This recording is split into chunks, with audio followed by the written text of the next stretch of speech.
তো আজকে আমরা চলে গেছিলাম মেলায়, আমাদের বাড়ির কাছেই হয় বাউল মেলা, তো সেখানেই চলে গিয়েছিলাম।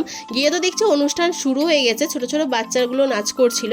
ওদের কিছু নাচ দেখে নেওয়ার পরই আমরা চলে গেছিলাম ফুচকা খেতে। মেলায় এসেছি আর ফুচকা খাবো না, এটা তো কখনো হতেই পারে না।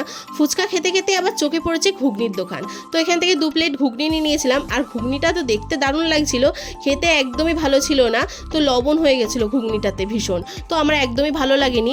ঘুগনিটা খাওয়ার পরেই চলে গেছিলাম মেলার ভেতরে আরও কী কী জিনিস বসেছে সব কিছু দেখতে। চোখে পড়লো এই ব্যাগের দোকানটা। ব্যাগের দোকানের সামনে যতগুলো ব্যাগ দেখতে পাচ্ছ সবগুলোর দাম হচ্ছে 100 টাকা। এখান থেকে আমি আর বোন একটা ব্যাগ নিয়ে নিয়েছিলাম। তো দেখতে পাচ্ছ আমরা এই ব্ল্যাক কালারের ব্যাগটা নিয়েছিলাম। অবশ্যই কমেন্ট করে জানিও তো যে ব্যাগটা কেমন হয়েছে। আর আমরা চলে গেছিলাম চাউমিন আর পকোড়া খেতে। এখান থেকে 2 প্লেট চাউমিন নিয়েছিলাম আর একটা পকোড়া নিয়েছিলাম। পকোড়াটা একদমই ভালো ছিল না, ভেতরে তো চিকেন ছিলই না। তো বাড়ি আসার সময় মায়ের জন্য একটু জিলাপি আর একটু নিমকি নিয়ে বাড়ি চলে এসেছিলাম। বোন বললো পাঁপড় খাবে, তো পাঁপড় খেতে খেতে বাড়ি চলে এসেছিলাম। তো আজকের মতন ভিডিওটা এই পর্যন্তই।